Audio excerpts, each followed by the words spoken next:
Hi hello friends, welcome back to media talks. நான் உங்கள் Mounika. So இந்த அப்டேட்டை நான் எப்படிங்க பார்க்காம இருந்ததுன்னு எனக்கு தெரியல. ப்ரொமோ ரிலீஸ் ஆச்சு. நான் வந்து காவேரி வர்சஸ் வெண்ணிலாவோட ப்ரொமோ மட்டும் தான் பார்த்தேன். விஜய் வர்சஸ் நிவினோட ப்ரொமோ நான் பார்க்கவே இல்லை. அதாவது நிவினும் எக்ஸ் லவர் பார்த்தீங்களா ப்ரொமோவை? நான் பார்க்கவே இல்லைங்க. இப்போது அதை பார்க்காம தான் எபிசோட் பார்த்ததால எனக்கு ரொம்பவே சர்ப்ரைஸாக இருந்துச்சு. விஜய் போய் நிவினை மீட் பண்ணுறது ஆக்சுவலாக நிறைய பேருக்கு அது சர்ப்ரைஸாக இருந்திருக்காது. எனக்கு மட்டும் தான் சர்ப்ரைஸாக இருந்திருக்கும் போல். நான் வந்து ப்ரொமோவே பார்க்கல.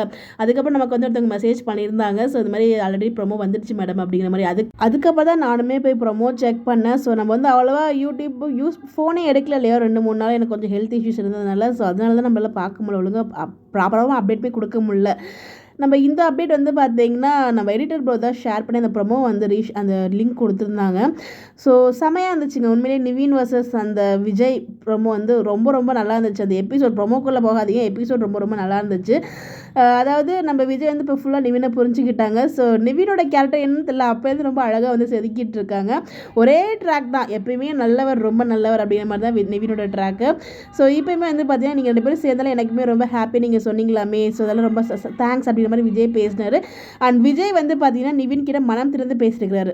அது என்ன அப்படின்னா, நம்ம விஜய் கிட்ட வந்து நிவின் கேட்பார் இல்லையா, நீங்கள் அப்பா ஆக போகிறீங்க, எப்படி ஃபீல் பண்ணுறீங்க அப்படின்னு சொல்லும்போது அது ஒரு மாதிரி ஃபீலிங். எனக்கு நான் மட்டும் தான் உலகத்தில் வந்து ஸ்பெஷல், அதாவது கிஃப்டட் அப்படிங்கிற மாதிரிலாம் சொல்லியிருக்காரு. அது மட்டும் இல்லாமல் இன்னொரு விஷயம் என்ன சொல்லியிருப்பாங்கன்னா, என் கூட என்னதான் நல்லா நல்லா பாசமாக பார்த்துக்கிற தாத்தா பாட்டி சித்தி எல்லாரும் இருந்தாலும் அவங்க எல்லாருமே எனக்கு எந்த குறை இல்லாமல் தான் பார்த்துக்கிட்டாங்க. ரொம்ப ரிச்சாக தான் வாழ்ந்தேன், அதில் எந்த ஒரு டவுட்டுமே இல்லை. பட் ஆனால் எல்லாரும் இருந்தும் நான் ஒரு லோன்லியாக ஃபீல் பண்ணேன். நான் அம்மா அப்பாவோட அதாவது அம்மா அப்பா இல்லாத அப்படிங்கிற குறை எனக்கு வந்து எப்பயுமே இருந்துகிட்டு இருந்துச்சு.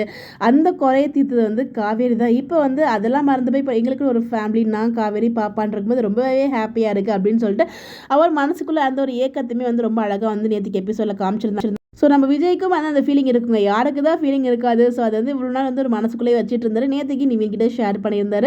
அதுக்கப்புறம் சரி வாழ்த்துக்கள்னு சொல்லி கை கொடுக்கும்போது நம்ம விஜய் போய் ஹக் பண்ணுவார் பாருங்க, அந்த ஒரு சீனை தான் வந்து நம்ம ரெண்டு சாருமே ஷேர் பண்ணியிருந்தார்.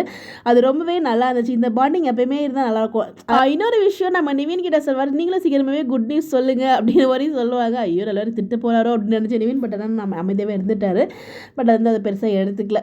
ஓரளவுக்கு அந்த ஒரு சீன் விஜய் வர்சஸ் நிவின் எனக்கு ரொம்பவே பிடிச்சிருந்துச்சு. அந்த ஒரு காம்போ ரொம்பவே நல்லா இருந்துச்சு. நீங்கள் எபிசோட்ஸ் பார்த்தீங்களா? உங்களுக்கு எப்படி இருந்துச்சு Nivin versus Vijay combination? So உங்களோட பாயிண்ட் ஆஃப் வியூ என்னன்னு சொல்லி மறக்காமல் கமெண்ட்டில் ஷேர் பண்ணுங்கள். இந்த மாதிரி எப்படி தெரிஞ்சுக்க நம்மளோட சேனலை ஃபாலோ பண்ணிக்கோங்க.